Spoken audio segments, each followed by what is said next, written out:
Peace world, welcome to Foundation Radio. My name is Adam Bernard. Thank you so much for joining me today. I am joined by two of pro wrestling's biggest stars right now. They are the Mission Pro Wrestling Tag Team Champions, Robyn and Charlette, the Renegade Twins. How are you both today? Thank you so much for joining me today on this lovely evening. Hi, Adam. What's up? How you doing? It's so great to be here. Thank you for having us. Absolutely. I want to give a quick shout out to our mutual friend, Duke Bennett from Duke Loves Rasslin for linking us up together. I'm really excited. So typically in the first part of every conversation I have with anyone that comes on the show, tell me about your falling in love with wrestling. Tell me initially how that happened and tell me, go forward from there. So it's commonly known that I was into wrestling before Charlette was. Me and my dad started watching wrestling, I would say around late 16, early 17. I was super late on the curve. Not what, like most wrestlers, their story is I grew up wanting to be this wrestler, not me and Charlette. I wanted to be a nurse in the Navy, and I'm not exactly sure what Charlotte wanted to do. What did you want to do? So, for me, while they were watching wrestling and falling in love with wrestling, I was at college falling in love with softball and, just playing my heart out. When I came home after I decided I didn't want to play anymore, Dad sat down with me when I think it was 2018 SummerSlam. And we sat down. My dad was like, come watch this with me. Come watch this pay-per-view. I was like, Dad, it's wrestling. That's fake. And he was like, it's not fake. Just watch it. Maybe you'll like it. So I sat down, and that was the fastest 3 hours of my life. The cage match between Randy Orton and Jeff Hardy. Oof. I can tell you the exact moment I fell in love. When Randy Orton put that screwdriver through Jeff Hardy's ear and twisted, that was it for me. That was it. I was like, I'm hooked. I love this. So that's amazing. Ever since then, we kind of fell in love with wrestling. Charlotte and I went to a few WWE shows before Charlotte did, but once Charlotte really got into it, she started traveling with me and my dad a lot to these shows. And one day we went to an NXT live show, and outside of the show, there was a person handing out flyers, and me and Charlotte that same night were just joking about how easy it would have been if we were wrestlers. We got a flyer to wrestling school that night. That night, the women's match who was on the card was Rhea Ripley and Bianca Belair. Whoa. And we looked at those women and said, we could do that. Yeah.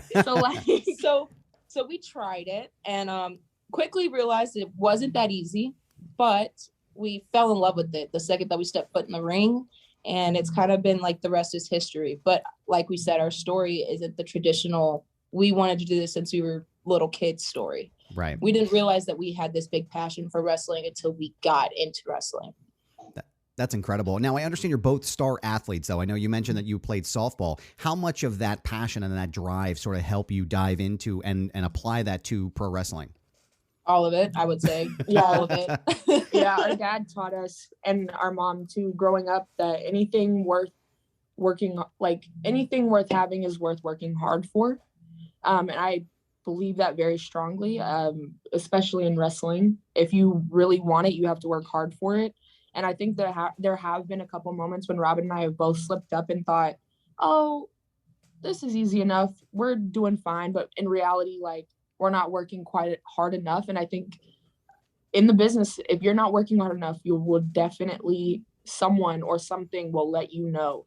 And we definitely had our wake up call where we were like, hey, bud, you're not doing what you got to do. You got to pick up your game. Yeah, there's definitely been a lot of, I would say, like, even the coaching aspect, the fact that we can, we have a coach that is willing to look at us in our face, whether or not it's going to hurt our feelings or not, tell us brashly how we should act and react and behave. I feel like that works because, again, our dad was our coach growing up. He didn't mind looking at us and yelling at us on the field or saying some things that might hurt our feelings because that was our dad. And at the end of the night, it's okay.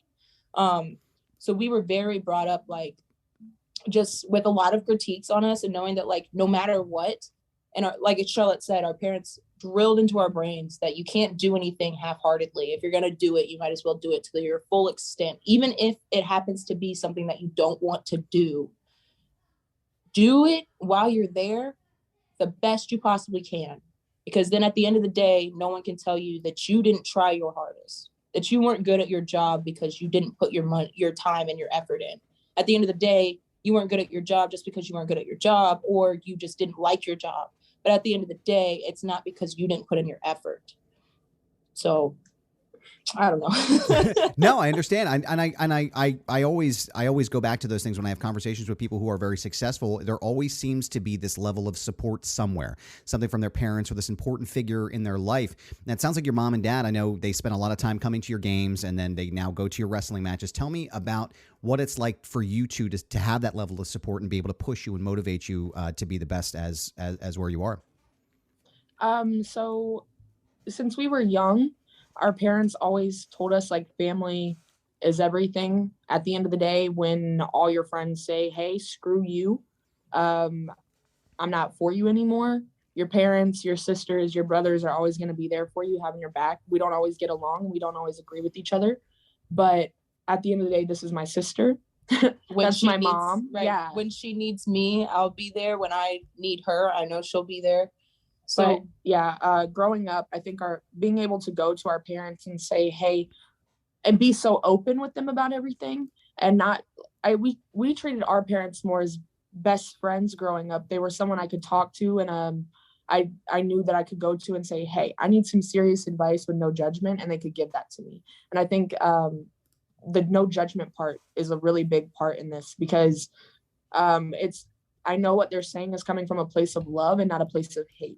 Not a place of, hey, I'm upset with you right now. You don't look the way you're supposed to look. I'm only saying that to hurt your feelings. It's not that. It's, hey, Charlette, maybe let's get on your stuff a little bit because you need to tone up your abs, or you need to make your arms look better. And it's a genuine care for me as a worker and me as a person. It's not anything malicious, which I think helps a lot. I also feel like we get that a lot from our coaches. Like I've said, I don't know if I've said this in this podcast, but we attend the Nightmare Factory. Okay. We've been here since before it was a Nightmare Factory, before there was an AEW. We were here when it was one fall Power Factory.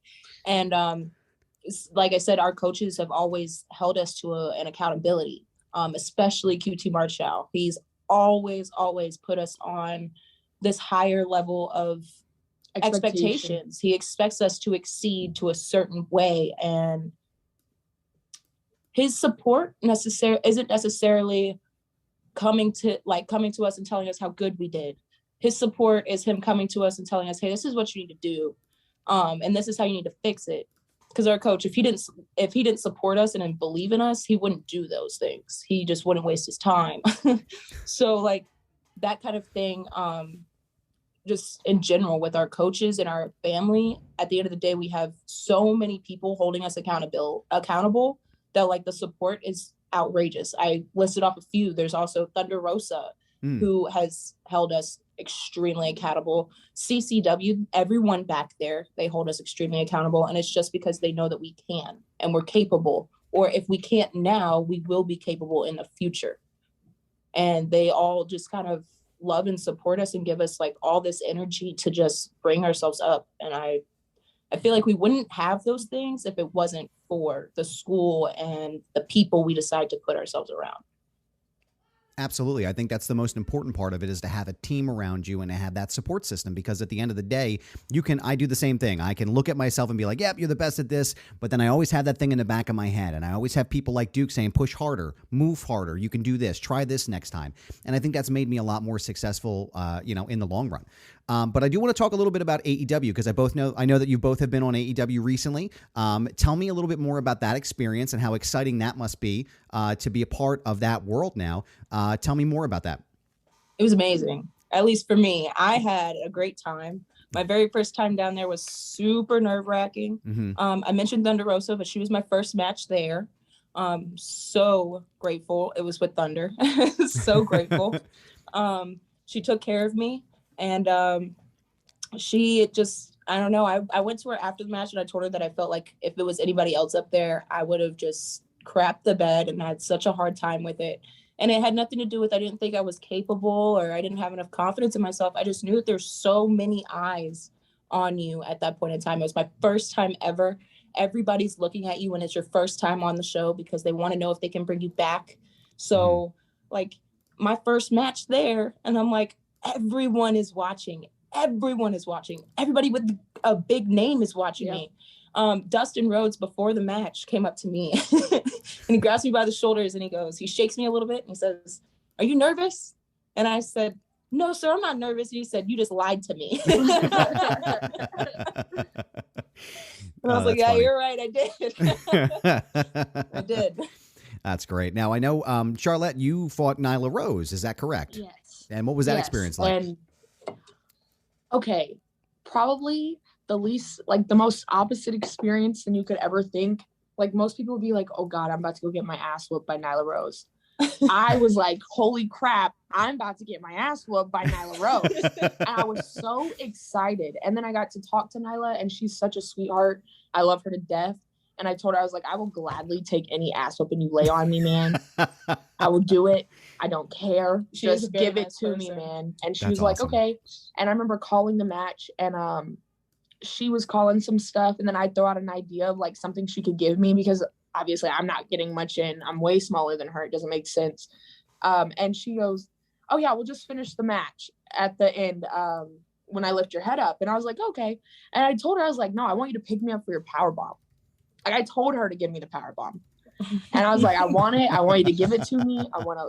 It was the best bump I've ever taken in my life. It was the safest bump I've ever taken. It was a really uplifting experience. Now, my match with Ty Conti, it was uplifting, but I was so nervous.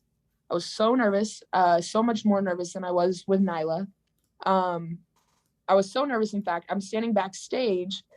Vicky walks up to me. Ethan Page walks up to me. I have MJF walking past, and they all stop, and they look at me, and they go, "Are you okay?" And I'm like, "Yeah." And Ethan Page he's like, "Kid, you're about to shit your pants." And I was like, oh my God. I was like, "No, I'm totally fine." He's like, "Your face does not say you're fine." Right. So I was just like, it was as nerve-wracking as it was such a positive experience. I enjoyed every moment of it. That's incredible. I love hearing stories like that. It's always those first-time jitters, I'm sure, are probably just incredibly nerve-wracking. One other thing I wanted to mention before we sort of get to talk about you as individuals and not the wrestlers, you just also recently won the CCW Tag Team Championships as well. So you are now double champions. So first, let me say congratulations. Thank you. I always like to talk about representation when it comes to pro wrestling and just media in general. There's been this huge push recently for, women's wrestling and being this more inclusive world. How does it feel for both of you to be able to say, like, yes, we are prominent, not just women's champions, but also wrestlers in this world, and now we're double champions? Tell me a little bit more about how that feels for both of you. I don't view it as, I don't think Robyn does either, as we're prominent female wrestlers in the world. You're part of the conversation, though. I mean, let's be honest. Like, you're part of the conversation. That's an honor for us. Right. That's not even something that we even think about, like, that we are part of the conversation. Because, like, we do see our fans on Twitter. We see the support that we get, but we don't think it's as many people as it really is, realistically. And so we probably think we're further down than the world thinks we are. Yes. Like it comes back to those high expectations that the people around us that train us and our family holds for us, because we hold ourselves to those same high expectations.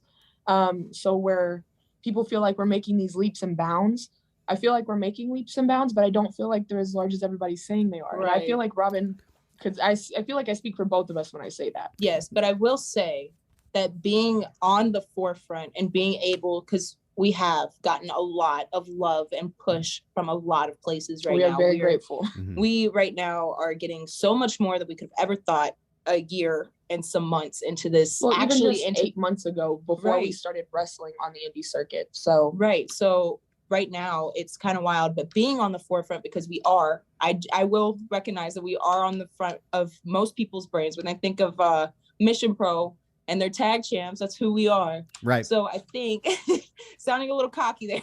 No, hey, but listen, you should brag about it. It's an incredible accomplishment. You should be able to stand on your laurels. Absolutely.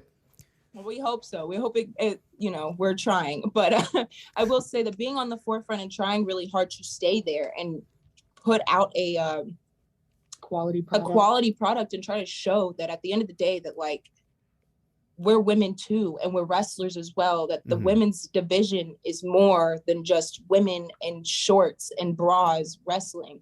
It's more than just a bathroom break or a popcorn break. It's more than that.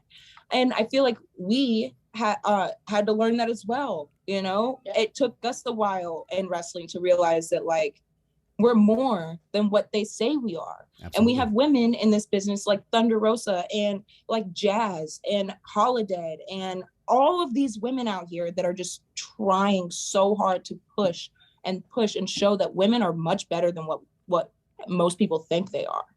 And I don't know how else to explain that. I feel like we've been given this giant platform and this huge responsibility to show what women can do and bring other women up. We definitely have a far way to go. Don't get me wrong. We have so much to learn, things to do, like so much. Yeah. But at this point in time, we are able to learn those things and learn them with other women and pass down the things that we've already known. So I feel like the fact that we've even gotten the opportunity to be in the spotlight that we're in is just incredible. It's an honor. Yeah. Yeah, I think you should be proud of that. And again, absolutely brag as much as you can. You're double champions, damn it. So enjoy it and love it. And, you know, again, like you said, I can echo that as well. I think, you know, women's wrestling has evolved from a place of the, you know, the typical what people imagine in the old school WWE sense. And to see you both just succeeding so much is always, it's just exciting for me to watch. I wanted to talk to you more about sort of growing up, though. I understand you're from Atlanta. I'm from Philadelphia, so I don't exactly have an idea about what it was like to grow up down south. Tell me a little bit more about that, because, you know, from Philly, we're not as bad as everyone says we are. Yes, we did throw snowballs at Santa Claus, but he deserved it. He deserved it. So tell me more about growing up in Atlanta. Tell me more about that. So we kind of grew up in the outskirts of Atlanta, kind of metro Atlanta suburb area. And it, for us personally, like, we kind of did live the little country life, which is kind of funny. We ran around with bare feet. We played outside all the time, rode bikes up and down the street our entire lives. We didn't get telephones until I was like 14 or 15 years old. Really? We were going into high school before we had telephones. Yeah, we were not allowed to have a cell phone. We didn't have cable most of our lives. Like, we were told to go outside, be active, stay active, do that kind of stuff, and then be normal human beings. Yeah, be kids, you know? Don't be stuck to the goddamn iPad all day. Yeah. Right. Yeah. Exactly. Go be a kid. Don't sit in front of the TV and watch SpongeBob all day long. Like, you can go be active. You can go do that kind of stuff. But yeah. And like Charlotte said, even when we did get our phones, we had playing parental softball. lock. We had parental lock on everything. We were super sheltered as a kid. But I mean, growing up in Atlanta, it's not much different. I feel like we don't have much here. Everybody says Atlanta's just the craziest place to go. It's really not. I wouldn't go to downtown Atlanta after 6 p.m. That's just my recommendation. Fair enough. I'll tell you the places to stay away from Philadelphia too. Right. Yeah. Downtown Atlanta after 6 p.m. is a no-go unless it's on the weekends. But you have a specific place you go in and you get out as quickly as you fucking can. That's what my mother used to tell me all the time. And get in and get honestly, out. Yep. It took me, I think I was 18, 19 years old before I realized that. One day, me and my friend, we were walking in downtown Atlanta in the district. And we were walking around and some lady, we were looking for henna. I wanted to get henna done. Okay. And we found the lady. And the lady walks out before we even get to her store, and she opens the doors and she goes, "What are you two doing here?" And we're like, "We're looking for henna." And she goes, "Well, come in." And as I come in, she's like, "It's almost 6 o'clock. You guys should not be here. Everything's shutting down." And I'm like, "What do you mean? Like, it's 6 o'clock." She's like, "It's dangerous. Y'all need to, I'm going to do this for you, but you guys need to leave." And I was like, oh, okay, got it. Yeah. But I mean, other than that, like, Atlanta, like Charlotte said, we grew up very country. Stone Mountain was our stuff, man. We stayed at Stone Mountain all the time. We grew up in the mountains. We have an old homestead up in the mountains for almost 100 years now, probably over 100 years now. Just acres and acres of land. Wow. What else? We just went to a family reunion 2 weeks ago. And I spent the entire family reunion for like 6 hours fishing. That's it. Wow. That's all I did was fish the entire time. That sounds awesome though. I drove all the kids around on like the go-karts and the four-wheelers and the dirt bikes and stuff like that. We all had fun. But yeah, we do have that side of us. I don't think a lot of people know that about us, but we do enjoy fishing and getting dirty. We're very tomboy-esque. And I'm more girly than Robyn is, which is why I have the patience for the kid. But yeah, we do have that tomboy side, and we do have that country side of us that a lot of people don't know because nobody really asks about that. Well, see, and for me, I'm always curious about that because I grew up a latchkey kid. So my parents would, they were both working. They were like, here, you guys just figure it the hell out. And, so we sat at home. And because we were delinquents, we couldn't really do much. We were getting into trouble somewhere. But I always like to I'm always curious about other people's lives and like who they are as individuals. But I love the idea of you two growing up in that life and that world, just feeling like you were really free as a kid. Tell me more about. I know you mentioned Stone Mountain, and I kind of wanted to dig a little bit more into that. What's so special about Stone Mountain to you? Is it something specific? Well, yes, actually.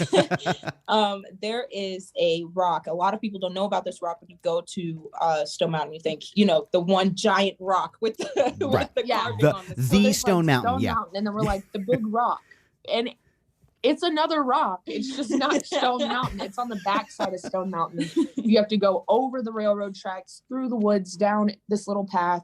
Basically, unless you know what's back there, you're not going. Wow.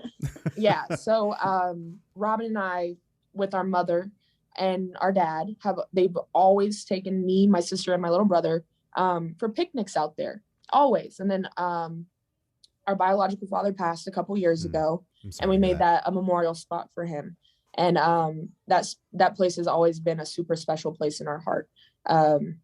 But it was always a constant in our childhood, but it wasn't until a couple years ago that we really cemented that place as like, okay, like we always knew this place was special to us, but now it's really special to us.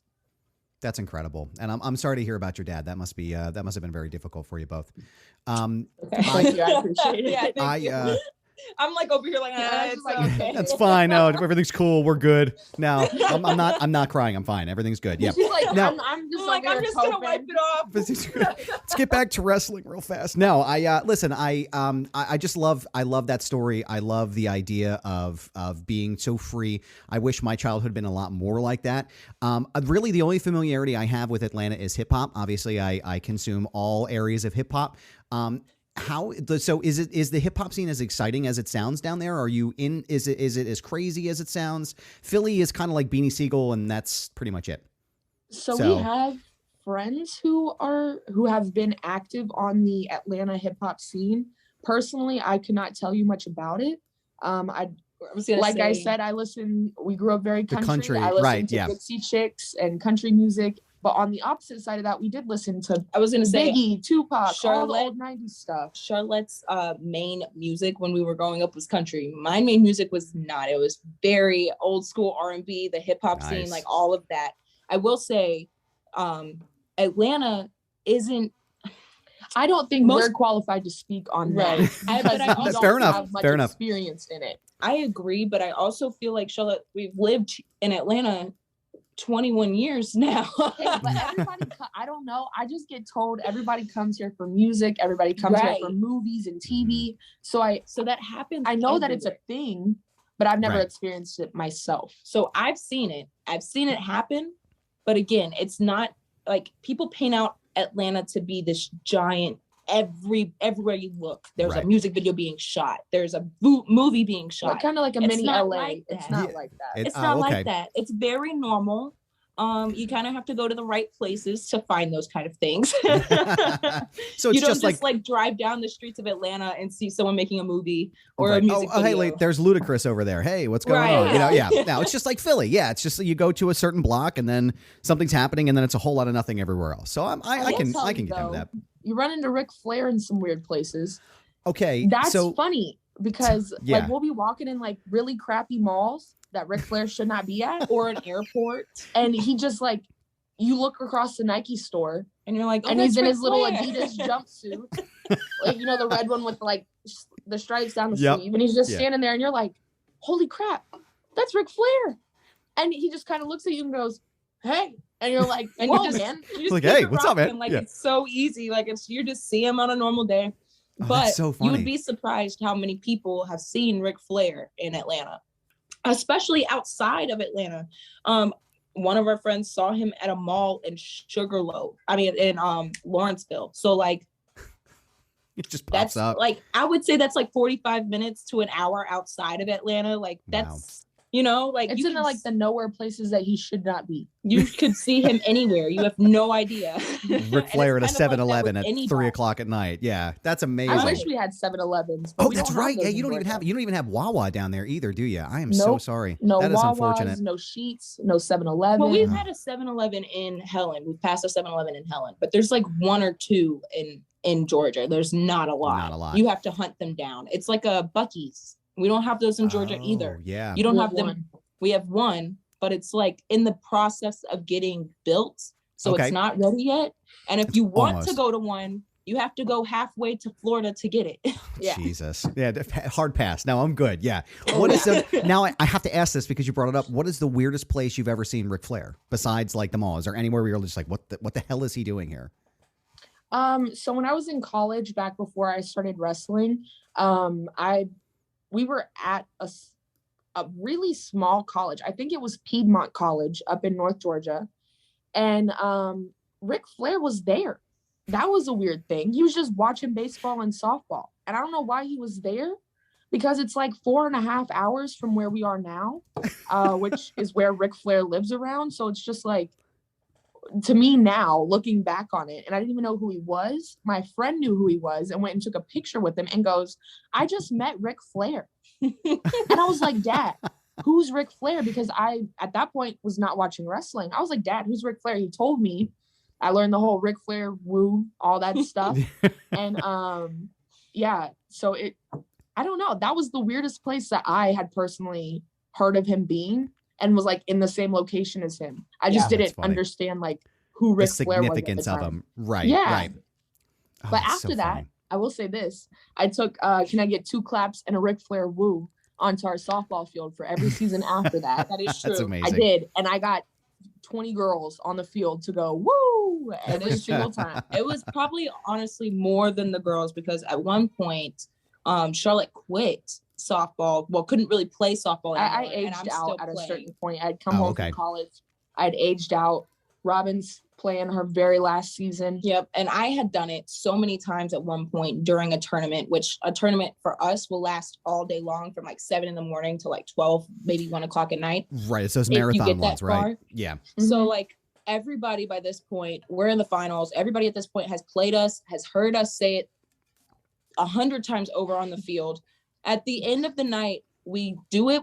I can't remember if we won or lost, but we do it, and the entire field and the fans just go nuts. It was wild. That's incredible. I love random stories like that, running into people just randomly, you know, like running into John Malkovich at the airport in LA. But I listened to Duke's interview and conversation with the two of you. And I have a child with a disability. My middle son is on the autism spectrum. And during the interview, it came up that one of your dogs is autistic, which I wasn't aware of. Full disclosure, I had no idea that was a thing. And I looked it up, and it's actually like it's a thing. I was like, wow, this is crazy. Like I had no idea. I know the challenges of our day to day with my son on the spectrum can be, they can be hard. It's a difficult thing to deal with in some respects, and helping him and trying to calm him and different things that happen. Tell me more about having an autistic dog, because I'm fascinated by this. Tell me more about the dog. So, well, that's my baby. Her name is Biscuit. Okay. She's my favorite little baby. Let's see. She is honestly really okay. It took her a while to get very comfortable with herself as a dog. She acted like a cat for a really long time. She ended up like grooming herself a lot. She was really focused on like how she felt as a dog and like her personal comfort level. Right. So she constantly groomed herself. And then we finally got a dog who came in and kind of took over and like basically taught her how to be a dog. Okay. And so when it happened like that, she started picking up ideas of, okay, I probably shouldn't groom myself like a cat. I probably shouldn't knead at things and like just tear things up just to tear things up. Maybe I should bark a little bit. Right. Maybe I shouldn't stretch all weird. She's very like, I don't think she's deaf. I think she has very hard at hearing, and I don't think she has the best eyesight. Oh, so she doesn't. Okay. She's half-assed mute. You know, like she doesn't bark, and when she does bark, it's a very like low bark, and in her brain she thinks she's probably like barking, and she's just going, that's all that's all the sound she makes, but she thinks she's tearing it up, man. Yeah. And I mean, she's just really into like repetition. If she doesn't have her routine, she will lose it. She wakes up every morning, she goes to the bathroom, and then she'll eat in a certain spot. She'll lay down in a certain spot. She won't go to the bathroom in grass. Like she won't poop in the grass. She'll only poop on concrete or like a flat surface. Where nothing can touch her. She has some weird. She's smart. I will say she has like her smart moments. I've taken her out before. Like she does this thing that really upsets me. She goes outside in the morning, and when it's too cold or it's wet or anything like that, she just doesn't want to use the bathroom. So I will stand out there until she uses the bathroom. Well, she clues in and she gets irritated, and she'll go out into the grass, pretend like she'll she squat and not pee, and then come back in. And I'll have to pick her up. And I know this because she's really, again, she's special. So when she pees, she basically sits down in her pee. So when I know she pees, all I gotta do is pick her up and wipe her and find out if she pees. So I'm like, I wake every day, I pick her up and make sure she peed. And when she doesn't, it pisses me off. I'm like, you think that you're that smart? Yep. You're freaking outsmart me. Yeah. You think I know what's going on here. Yep. I know exactly what it is. Like, yeah. Okay. Obviously you don't want to pee. I'll leave you alone. Maybe we'll try again in a few minutes. Well, I know in my research, I was looking at it, and I found that it's the same thing in some ways as humans. It's the repetition. It's the sensory stuff. My son is big on, so he loves playing in the water, right? Like his whole thing, like when he gets in a tub, he's in there for like an hour, right? I'm like, dude, come on, let's go. You know, doesn't wash. No, he won't put soap in his hair, but he'll sit there and play in the tub, right? But if you give him a cup, like, you know, if I gave him his bottle or, you know, like his sippy cup or whatever, and there was water on the outside, he won't touch it. I need to clean it off. It has to be completely dry. So I think that's part of the sensory thing. But it's fascinating. Like I said, I had no idea that this was a thing. And so tell me more about, like, as far as any other additional struggles with the dog. Have you found that it's become, like, has Biscuit kind of come into herself now at this point?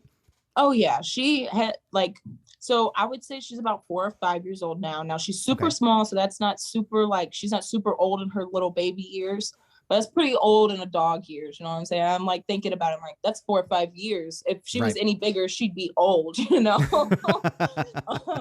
But because she's so small, it's taken her a while, but in her like older years, she has gotten way more feisty. She used to be extremely chill. Just lay in your lap, love on you, not make any noise. Now she's quick. Wow. You piss her off, she is quick to jump on you. But we also rescued a very large pit bull. Oh, okay. Who thinks she's the smallest dog in the house. Literally, she's so big. She thinks she's Biscuit size. Yeah, oh, that's funny. And she's more scared of Biscuit than Biscuit is of her. And at first, it was the opposite way around. And she got tired of Sabrina coming to eat her food all the time. And that's when Biscuit was like, "Okay, look, I'm going to eat my food and you're going to leave me alone." Yep. And that's when Biscuit really started standing up for herself again. Because we hadn't seen that out of her until we got Sabrina. And it's not anything like vicious. It's just like, hey, man, get away from my food. I was going to say, if it was vicious, me and Biscuit would have to have that whole come to Jesus meeting. Listen, we're going to talk about this right now. I can talk to my dog. I feel like I talk to her. She understands what I'm saying. But yeah, we would have that come to Jesus meeting if it was like a very vicious thing. But she only does it when someone messes with her first, which she never was that way. She's never been that way. She's always been very sweet and like, just, I'll let you guys all just walk all over me, you know, like she's never been an aggressive dog towards anything, even when another dog shows her aggression. But all of a sudden something clicked in the last 2 or 3 years, and she has just eating them up. And you could just, like, it's just wild to me that my little baby dog all of a sudden went from this sweet thing to, I'll bite your head off if you mess with me. Well, but I mean, really, she as she's gotten older, and again, we have 4 other dogs. Right. As she's gotten older, she has grown into herself, and there's not a lot of issues. She doesn't listen very well anymore as she has grown up. I don't know if that's because she's losing her hearing, or if the other dogs are rubbing off on her, or what. But the one thing that she has an issue with right now is she is constantly getting into something, and she's never done that. She's constantly trying to chew something up, climb on the table. Like the other day, I had to chase her off from my tea. We have tea, and we drink a lot of tea in our house. So sweet tea. Yes, sweet it tea. is the South. I was going to say, you have to make sure you have it. Yeah, absolutely. Yes, we so do that here in the North too. So yeah. And like all of our like tables and stuff in the living room are very low to the ground. Okay. So she can get up on the table and just drink the tea. And the other day, I turned around and she's face down in my tea, just drinking the tea. And I look at her and I'm like, Biscuit, get off the table, stop drinking my tea. I go get another glass. Not even 20 minutes later, she's in my tea again. And I'm like, girl, did you not understand no was no? Did you hear me? Yeah. Right. I'm like, all of a sudden you don't listen. What is going on? Well, actually, you know what? It's not that she didn't listen. It's selective listening. So she probably heard you. Just like my kids. Yeah. Let's say, hey, I've been literally sitting here talking to you. Oh, Dad, you don't have to yell. Dude, I've been telling you this. I've been talking to you. Yeah. Like, come on, man. It's my 5th time telling you this. Hey, we have the same conversations with our dad too. So I get it. Man. Yeah. I'm sure my dad had the same conversations with me. He's like, dude, what the hell are you doing? You know, get your head out of your ass. Yeah, no, but that's, like I said, I was really fascinated by that. And I had, like I said, I had no idea. And I'm glad to hear that Biscuit is now finally coming into her own, except for the tea, of course. But I wanted to talk more about the event that's coming up is it the 20th, right? The 20th of November. Mission Pro Wrestling, Sea to Shining Sea. So my question is, will you be defending the tag team championships? And I can already guarantee that you're going to walk out with them, correct? Is that the plan? Oh, right? yeah. Okay, you already got it right. It's our first title defense for Mission Pro. I was going to say, how are you going to see us at a Mission Pro event without our titles and not defending them? Not going to happen. Not ever going to happen. Never going to happen. And we'll always retain them. So absolutely. I feel like this question is not even a... It's not even a question. It's not even a question. It's more of a statement. Come out and watch the Renegade Twins kick someone's ass for the tag team titles, and then you'll be fine. That's all we're gonna do. That's all we're gonna do. We're just making statements. That's what we do here on Foundation Radio is statements. So it's this Saturday coming up. It's at the Southern Star Brewing Company in Conroe, Texas. Tickets are available right now. You can go and check it out. I highly recommend that. I was gonna ask you about this ice cream debacle that Duke brought up. What was it? Bubblegum ice cream now? Yeah. So I actually just quit my shoot job. Nice. But I worked in a nice. Yeah. Hey, guy, that's awesome. That's great though. I worked as a manager of this small like family run ice cream shop. Okay. Called the Frosty Caboose. Okay. And it literally is a train caboose in a parking lot that we sell ice cream out of. And he found that out at the beginning of our thing. And he was asking me, he was like, so what's your favorite kind of ice cream? I didn't know you worked at an ice cream shop. And I told him mine out of my ice cream shop. And because I've worked there for so long, I cannot eat any other kind of ice cream. Like It's literally only this one brand of ice cream that they only sell at this one place.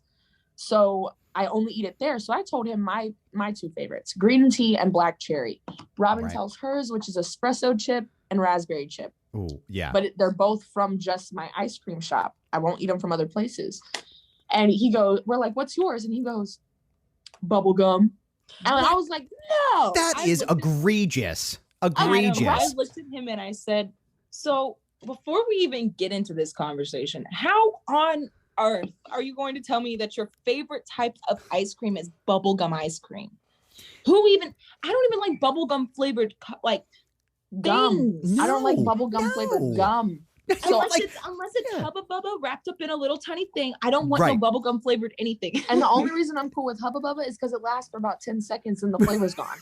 Right. It's like the zebra stripe. Remember that shit from back in the day? It's like, oh, great, I get 30 seconds of excitement here. Yeah. No, I listen, this is coming from a guy who doesn't understand a Philly cheesesteak, who says it's the most disgusting thing in the entire world. I have had I was going to ask hours. how you felt about those. What's that? I was going to ask how you felt about those. Philly cheesesteaks are great. Like, I don't eat them as much. Like, everybody just thinks we live off of them in water ice, and it's not, it's just a stereotype. But if you're going to come to Philadelphia, don't go to like Geno's or Pat's. Those we went are really to both of them. I mean, it's like if you're from out of town, you should probably just experience it, and then you're gonna go to like a deli somewhere, or you're gonna go to like Tony Luke's, and then you'll be super disappointed that you didn't find out about that place first because it's way better. Geno's is like, how can I compare Geno's to Pat's? Geno's made me feel like I had COVID. Pat's yes, Geno's is the Donald Trump of cheesesteak places. That is exactly what Geno's Steaks is. And it's loud and brash and obnoxious, and it tastes like shit. That's yes. So that's a great explanation. I was so upset because I looked at Charlette. We went to Geno's and we took a bite, and I said, Charlette, I'm not eating this. I'm so pissed. So we went to Pat's, and it was slightly better. And then I looked at Charlette and I said, I will never eat another Philly in Philly ever. The ones in Atlanta are 10 times better than these Phillies. That's the thing. People come here. They come from all over, and they're like, oh, yeah, we're going to go to Geno's. We're going to go to Pets. We're going to do fucking great. I'm like, this is dog. This is crap. Don't go here. No. I can tell you, I can literally send anyone to Geno's or Pets. I will tell you that there's a place up here. I live in Chester County. I live right outside of Westchester in a little place called Downingtown. And there is a pizza shop that's here called Lily's Pizza. They're right on the corner of Thorndale, right before you hit Coatesville. They have their cheesesteaks are absolutely incredible. And I will go out of my way to get a Lily's cheesesteak before I ever step foot anywhere near freaking Geno's again. That is, you know what? I'm glad that I said that out loud and it's recorded now because it really is the Donald Trump of cheesesteaks. Like it's crazy. But no, if you had to pick between the two, is it Geno's or Pat's? Pat's. Definitely Pat's. Yeah, I was going to say it's got to be Pat's. If anyone ever tells me Geno's, I'm going to tell them that they were raised by the most tasteless people I have ever met. I felt so bad because we were with Tootie Lynn and Killa Kate. Okay. And I think Killa Kate had a Philly cheesesteak before, but Tootie Lynn had never had a Philly cheesesteak before. And me and Robyn were so shocked because that's something that like you can get from a wing place down here, like Wings and Phillies. And I was like, you've never had one? She was like, no. We took her to Geno's. Oh, no. She got one from Geno's. And she ate the entire thing. Ate the whole thing and said it was good. And I was sitting there and I was like, oh, Tootie, no. But you know what really upset me about Geno's was that we went to Geno's and we bought a very simple, like... It was just provolone and mushrooms. Right. Essentially all it was. And so I was expecting, because we saw like this counter, but we had yet to go look at the counter. So I was expecting like the entire fixings, which normally on our stuff, it's onions, bell peppers, Dijon mustard, mayo, like all of the stuff. And I go over there, there's peppers that aren't pickles. Hold on, but they're not even pickled peppers. They're just sitting in pickled juice. Yes. It's disgusting. And then yellow mustard and ketchup were their thing.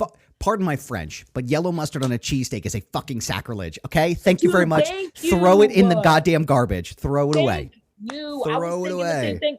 Ketchup too. Why would you ever put ketchup on a freaking Philly? The audacity. And the other thing that pisses me off too, because I lived in Pittsburgh for a little bit as well. We just came back because, like I said, my wife's pregnant. We moved back to be closer to family. In Pittsburgh, the first thing I'm like, all right, I'm going to check this place out. These are the same people that put French fries on salads. Okay, they put green peppers on cheesesteaks and called it a Philly cheesesteak. I was like, the audacity of this city to disrespect my food. So keep that away from me. I would immediately been like. So here in Atlanta, most of the time, our Phillies consist of steak, Swiss cheese, onions, green peppers, mushrooms, and provolone cheese, Swiss cheese, honey or Dijon mustard, mayo, and maybe some like a peppercini. Okay. But that's it. Right. And I would rather prefer all of that except for the pepperoncinis and the bell peppers. Yeah. This is only me though. I don't know how Charlotte feels about this, but I feel like when you cook bell peppers with something, it ruins everything because they taste just like bell peppers. It just tastes just like you're eating bell peppers with a different texture. The taste overpowers everything, and then they get like nasty and mushy, and it's just like so the best way to do it the next time you come to Philly, the next time you're here, and we'll all go, and I'll walk you through. I'll walk you through because there's a specific way you have to do it, and if you don't do it right, you're gonna get your ass chewed out by these people. Right? You go right up to the counter, and you either say you all you have to say is like if you wanted a cheesesteak with provolone and fried onions. All you have to say at the window, I want a cheesesteak, provolone wit. And then they know exactly what you're talking about. So it's either whiz with or whiz without or whatever cheese you want. And then you go down to everything else is ordered at the other end, like French fries, drinks. You have one window to get your steaks and then the other window to get your stuff. And it's like a conga line that you have to go through. And most people, you can almost tell right away the people who are from out of town who come and they're like, oh, yes, I'd like this. They have the long orders and shit. And these guys are fucking pissed because they're like, come on, we got like 100 people here, right? But no, I mean, it's like if you come back to Philadelphia, just don't ever go there. It's just not good. And I think Duke bases his entire perception of the cheesesteak on the Donald Trump of cheesesteaks, which is just awful. So I have to school him. And it is. Duke, listen, man, I love you, Duke. And I think you're a wonderful guy, but I think you're really misguided on this Philly cheesesteak thing. I think if you come, ice cream choice, my God, dude, throw that shit. What bubblegum ice cream? I am questioning this choice, sir. We're gonna have to have a conversation about this offline. Let's just all agree that if Duke ever asks us to go out to dinner, he doesn't get to choose the dinner place. He doesn't get to choose. That is fair. We will take him where to go, and none of that shit's gonna be on the menu anywhere, Duke. Right. I am calling bullshit on the entire operation, sir. Thank you very much. I want to thank you both so much for coming on. This has been an incredible conversation. I really have enjoyed this. Tell everybody where they can find you on social media and where they can follow the Renegade Twins. This is the worst question out of all the questions we ever get asked like on these podcasts. It's where can you guys find us? That's always the worst question for us because we change our handles so often or have recently that I can't ever remember it. My Instagram. Let's start with the Renegade Twins stuff first. There you go. So the Renegade Twins pages on Instagram is renegade.twins. Sorry, I got a list. I got some dental work done today. I don't normally have a list. That's all right. And then our Twitter is renegade_twins. I'm gonna go with my Twitter and everything first because I know you're gonna struggle with that. I'm gonna let you go ahead and look up your Instagram and your Twitter. My Twitter is gonna be W18_Robyn. And then my Instagram is Robyn.renegade. My Twitter is charrenegade_1. And my Instagram is charlette.renegade. If you don't know how to spell Charlette, it's CHARLETTE. With the list. No, that's not for my list. I got some work done today. The doctor said if my front tooth had been hit one more time, it was going to fall out of my face. So I made sure today I was not going to do that. And they basically put a cast on my teeth on the backside to hold them together.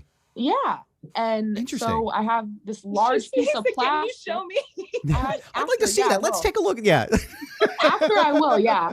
But there's a very large piece of plastic on the back side of my front teeth. So I have a little bit of a lisp. And I'm trying very hard not to have one, but it's pretty hard. I had to have just as a funny side story, I had to have emergency dental work done. I had like a cavity up here and I had an interview that afternoon and I had to cancel because the whole side of my face was just numb.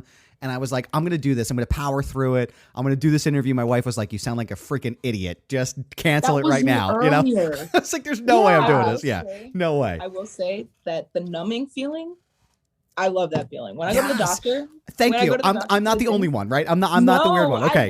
I love like messing with my face. I will say today my lips felt unusually soft. I was like touching them, but I couldn't feel it. So it felt like a stress ball, essentially. Oh, that's funny.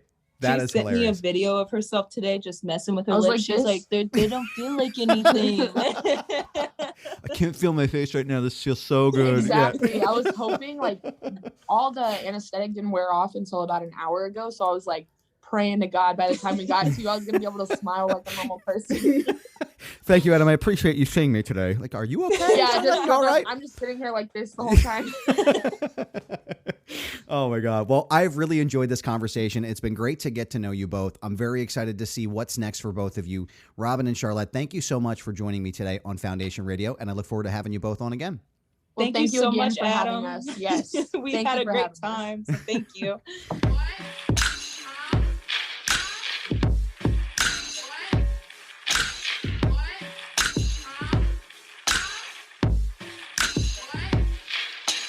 Foundation Radio is hosted, recorded, and executive produced by Adam Barnard. The show is also produced by Sam Krebs. Special thanks to Greg Mead, Joe Keane, Jeff Quinn, and Dr. Ruth Almy. Our intro and outro music is produced by Dumb Ugly. Find this episode and our full archive at foundationradio.net. Follow us on Instagram at foundation_radio. Be sure to subscribe on Apple Podcasts, Spotify, and anywhere else you get your favorite podcasts. This has been a Foundation Radio production. Butts Carlton, proprietor.